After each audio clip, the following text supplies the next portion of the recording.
পদ্মা সেতুতে যে রেলগাড়িগুলো যায়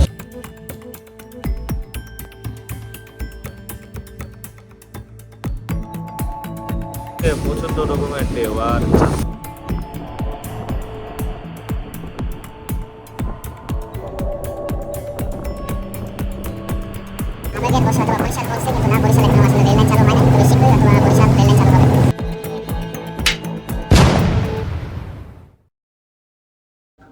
হ্যালো এভরিওয়ান, আসসালামু আলাইকুম। আমার নতুন একটি ব্লগে আপনাদের আবারও স্বাগতম।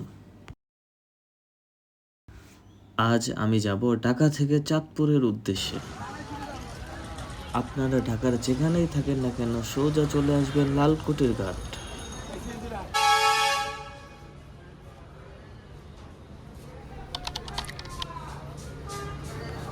শুভ সকাল। ঢাকা নদী বন্দর থেকে আমি অলরেডি চাঁদপুরগামী লঞ্চের সামনে চলে আসছি। আমার পিছনে যেগুলো দেখছেন এগুলো সব ঢাকা থেকে চাঁদপুরের উদ্দেশ্যে চলে যায় আধা ঘন্টা পর। আপনারা ঠিক ঢাকা নদী বন্দরে এসে পূর্ব দিকে চলে যাবেন, তাহলে চাঁদপুরগামী লঞ্চগুলো পেয়ে যাবেন। আর এটার নাম হলো যে লালকুটির ঘাট।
আরেকটি কথা, ঢাকা থেকে কিন্তু চাঁদপুরের উদ্দেশ্যে লঞ্চগুলো আধা ঘন্টা পর পর ছেড়ে যায়।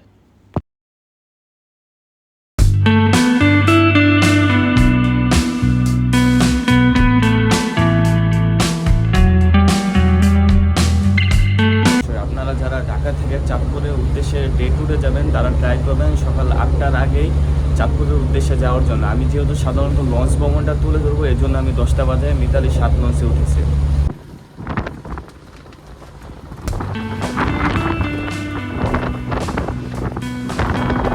ঢাকা থেকে চাঁদপুরগামী প্রায় সব লঞ্চের ভাড়াই প্রায় সেম, আর লঞ্চের কেবিন, লঞ্চের সিট প্রায় সবগুলোই সেম। আমি চাঁদপুর থেকে ঢাকা আসা লঞ্চে তুলে ধরছি, তাই এই লঞ্চের সিট বা কেবিনগুলো তুলে ধরলাম না। ভাড়া সম্পর্কে আইডিয়া লাগবে তারা আপনারা আমার ওই ভিডিওটা দেখতে পারেন।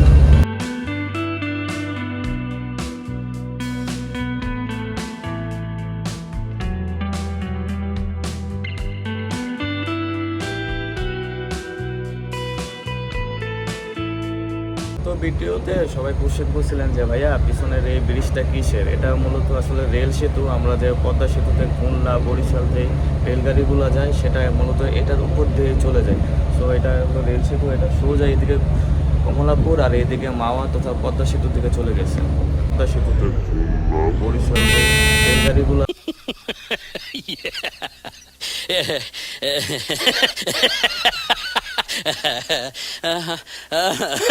আবেগের বসে অথবা বরিশাল বলছে, কিন্তু না, বরিশাল এখনো আসলে রেল লাইন চালু হয় নাই। তবে শীঘ্রই অথবা বরিশাল রেল লাইন চালু হবে।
আপনারা চাইলে চাঁদপুর বাসেও যেতে পারেন, তবে চাঁদপুর ট্যুরের জন্য লঞ্চ ভ্রমণটাই বেস্ট। আর এখানকার লঞ্চগুলো সব বিলাসবহুল হওয়ার কারণে বেশিরভাগ মানুষ লঞ্চেই ট্যুর দিয়ে থাকে। ঠিক 11:08 লঞ্চ এখন মুন্সিগঞ্জ লঞ্চ ঘাট চলে আসছে।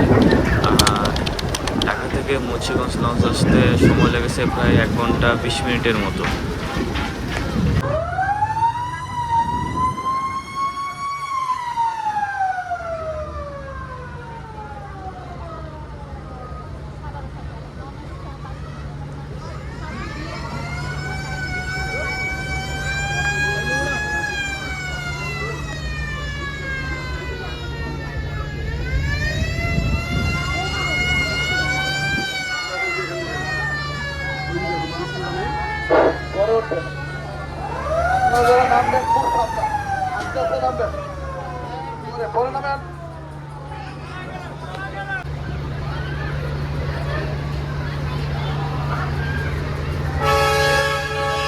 এই ছোট ছোট লঞ্চগুলো মুন্সিগঞ্জ থেকে নারায়ণগঞ্জের উদ্দেশ্যে যায়।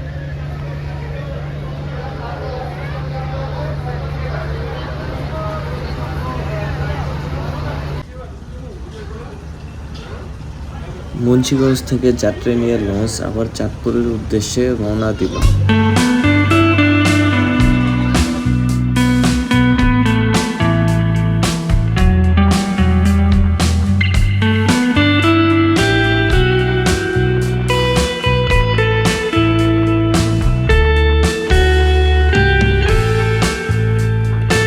প্রচণ্ড রকমের ঢেউ। আর চাঁদপুর যেতে কয় মিনিট লাগে?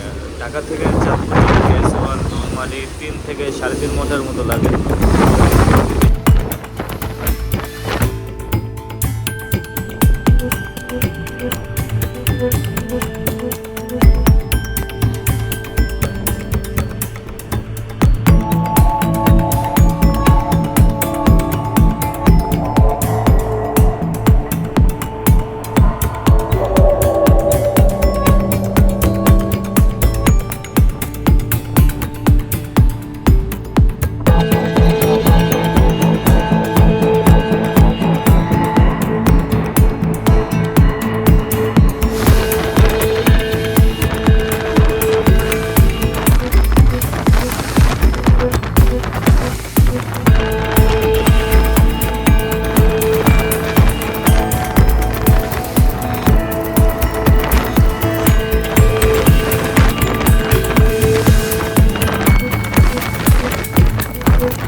ঘোরাঘুরি করবেন। এখানে প্রচুর নয়েজ, যার জন্য আমার ভয়েস অথবা আসতে পারে।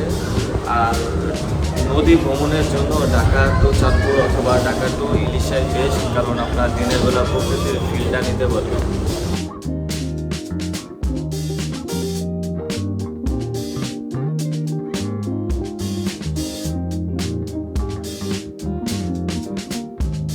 যেহেতু আপনারা নদী ভ্রমণে যাবেন, তবে আমার রিকোয়ারমেন্ট থাকবে 3 থেকে 3.5 ঘন্টা লাগে। তো সেক্ষেত্রে টেক শ্রেণী আছে যেটা 200 টাকা করে, এটা নিলে বেস্ট হয়। কারণ ঢাকা থেকে 3 থেকে 3.5 ঘন্টা আপনারা তো ঘোরাঘুরি করবেন এবং হাঁটাহাঁটি করলে 3 থেকে 3.5 ঘন্টা চলে যায়। সো এর জন্য পার্সোনাল কেবিন নেওয়ার প্রয়োজন নাই। তবে যদি খুবই গুরুত্বপূর্ণ জিনিস থাকে সেক্ষেত্রে আপনারা কেবিন নিতে পারেন বা এসি সিট নিতে পারেন।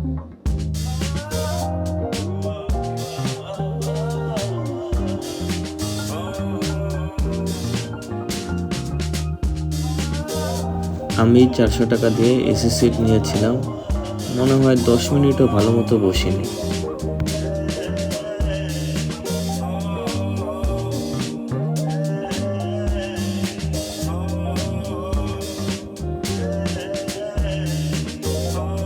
চাঁদপুর থেকে ঢাকা এবং ঢাকা থেকে চাঁদপুর কিন্তু ব্লগ দিয়ে এসেছে।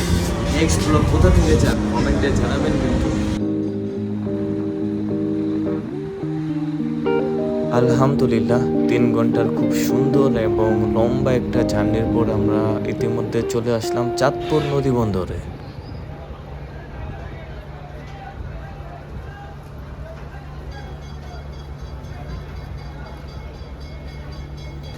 ঘড়িতে সময় এখন 1:20 আর লঞ্চ ইতিমধ্যে চাঁদপুর চলে এসেছে।